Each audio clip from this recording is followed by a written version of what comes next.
आज सुनिए वरिष्ठ लेखिका दीपक शर्मा की लिखी हुई कहानी कहन सुनन। दीपक शर्मा जी हिंदी की जानी मानी कथाकार हैं। प्रस्तुत है कहानी मेरी ज़बानी। मैं हूँ सीमा सिंह। सितंबर का दूसरा शनिवार है। माँ और बाबूजी के कमरे में बिस्तर के बगल में बैठी बहन माँ से कह रही है, इस मालिश और व्यायाम से आप बहुत जल्दी फिर से पहले की तरह नहाने लगेंगी, खाना बनाने लगेंगी। इस वर्ष की जनवरी माँ को बिस्तर पकड़ा गई है। बाबूजी को नया जीवन लक्ष्य तथा बहन को पुत्री सुलभ अपने मातृ प्रेम का प्रदर्शन करने का नया माध्यम। अपने इस नए जीवन लक्ष्य के अंतर्गत बाबूजी रोज की तरह माँ के रोगग्रस्त बाएं भाग में औषधीय उस तेल की मालिश कर रहे हैं जिसे माँ के फिजियोथेरेपिस्ट ने कुछ विशिष्ट व्यायाम के साथ करने को निर्दिष्ट किया है। उच्च रक्तचाप के कारण निष्क्रिय हो चुके माँ के बाएं भाग में फिर से उनकी पुरानी सक्रियता लौटाने की उतावली है उन्हें। सच? मूर्खा माँ बहन की सांत्वना गट गट गटक लेती हैं, जलबुझ बनी अपनी असमंजस भरी आंखों के साथ। पूछती नहीं, अनिर्धार्य को निर्धारित करने वाली बहन कौन है, क्या है? क्यों नहीं? मंत्रमुग्ध मुद्रा में बाबूजी कभी माँ की ओर देखकर मुस्कुराते हैं तो कभी बहन की ओर। 2 वर्ष पहले वे उसी डिग्री कॉलेज के अंग्रेजी विभाग से सेवानिवृत्त हुए हैं जिसमें पिछले 7 वर्षों से मैं दर्शन शास्त्र पढ़ा रहा हूँ। सोमवार की अपनी टिकट तो आप साथ लाई होंगी? अंतरंग उस दृश्य को भंग करते हुए मैं बहन से पूछता हूँ। माँ की शुभ चिंता को सामने रखते हुए प्रत्येक माह के दूसरे शुक्रवार बहन मुंबई से रेलगाड़ी पकड़ती है और शनिवार की दोपहर यहाँ कस्बापुर पहुँच लेती है, सोमवार की शाम उसमें फिर सवार होने हेतु। हाँ, सोमवार की टिकट है। सोचता हूँ उस टिकट को आगे बढ़ा लाऊं, बुध की ले आऊं। बुध को रंजन का जन्मदिन है और मैं वो दिन रेलगाड़ी में बिताना नहीं चाहती। रंजन मेरा तथाकथित बहनोई है। तथाकथित इसलिए क्योंकि बहन से उसकी विधिवत शादी होनी अभी बाकी है, किंतु ये भेद हम चारों के अतिरिक्त कस्बापुर में कोई नहीं जानता। मेरी 5 वर्ष पुरानी पत्नी उर्वशी भी नहीं।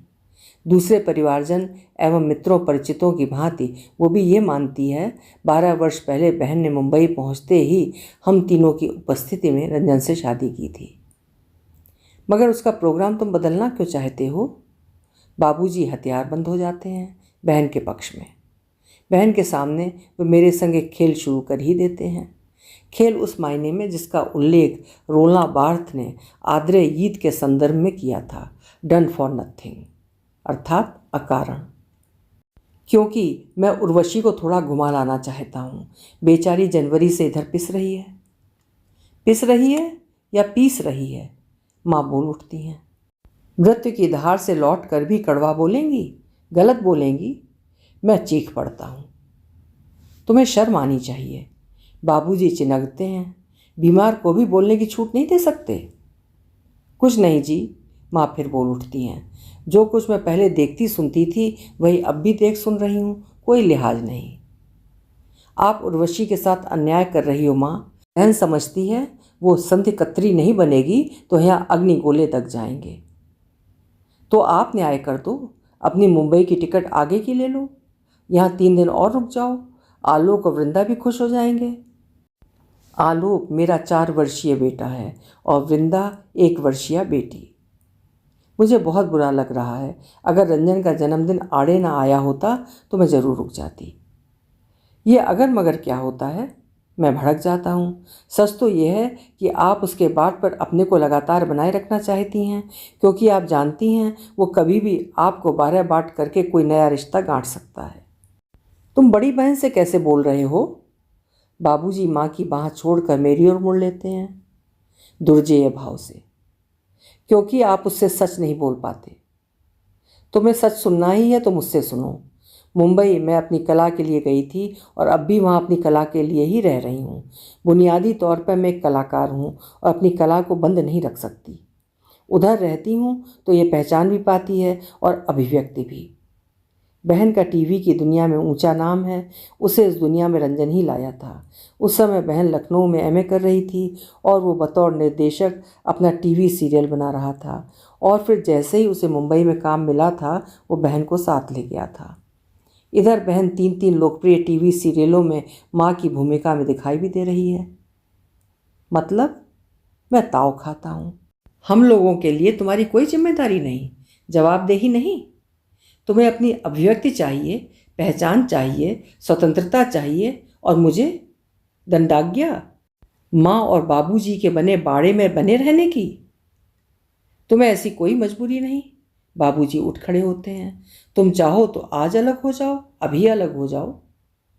ऐसा ना कहिए बाबूजी। बहन रोने लगती है। आपको अलग तो मुझे करना चाहिए, अलग तो मुझे होना चाहिए। जो बात आपको 12 साल पहले समझनी चाहिए थी, वो आज समझी आप। मैं चिल्लाता हूँ। बस भी करो। अपनी पूरी ताकत के साथ माँ अपना दायां हाथ अपने बिस्तर पर पटकती हैं। बहुत हो गया। बहुत तो हुआ ही है, कहर तो बरपा ही है। पूरे शहर में ना हमारे बाबूजी जैसे पिता ढूंढने से मिलेंगे, ना उनकी बेटी जैसी कोई बेटी। इधर बेटी बोली, मैं कलाकार हूँ, अभिनय करूँगी। उधर बाबूजी बोले, तुम सच में बहुत बड़ी कलाकार हो, उत्तम अभिनय कर सकती हो। इधर बेटी बोली, रंजन मेरा कद्रदान है, मैं उसके साथ लिव इन रिलेशनशिप में रहूँगी। उधर बाबूजी बोले, हाँ वो तुम्हारी बहुत कद्र करता है, तुम उसके साथ जैसे भी चाहो रहने के लिए आज़ाद हो। हम सभी आज़ाद नहीं हैं क्या? बहन मेरे समीप आकर मेरी पीठ घेर लेती है, पुराने दिनों की तरह।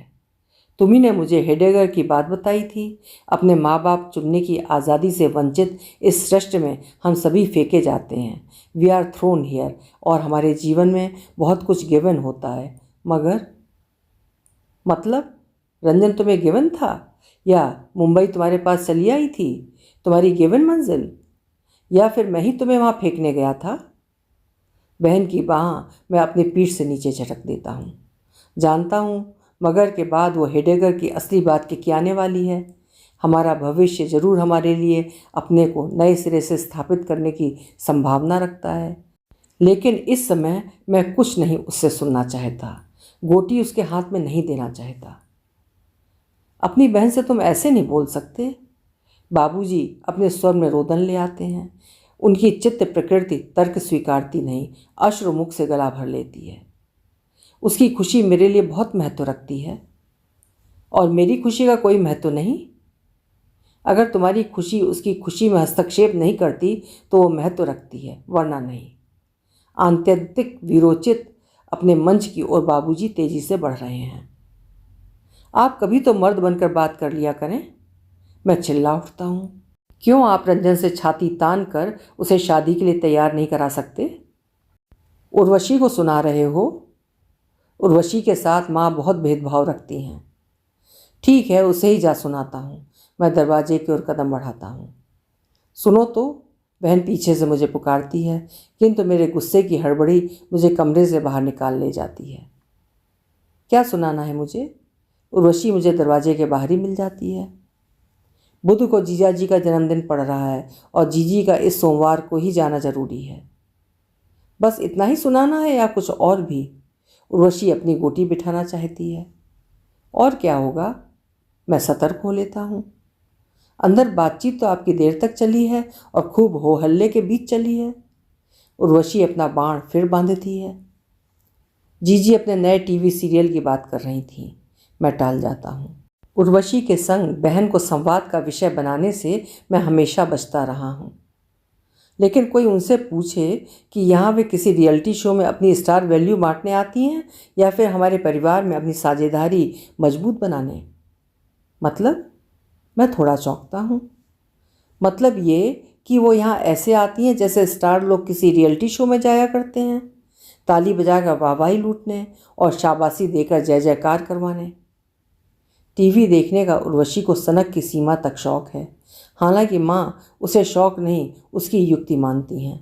टीवी की ओट में अपनी जिम्मेदारियों से बचने की युक्ति। छोड़ो, उर्वशी के इस वार का साथ मुझे नहीं देना है। बहन जो भी है, जैसी भी है तो बहन ही।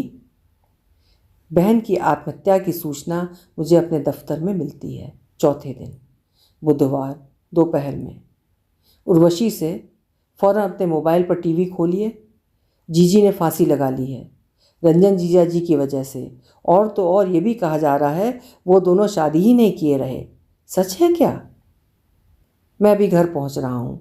माँ और बाबूजी से इस बारे में कुछ नहीं कहना सुनना। मगर ये तो बताइए, वे लोग सच ही में शादी के बिना साथ रह रहे थे?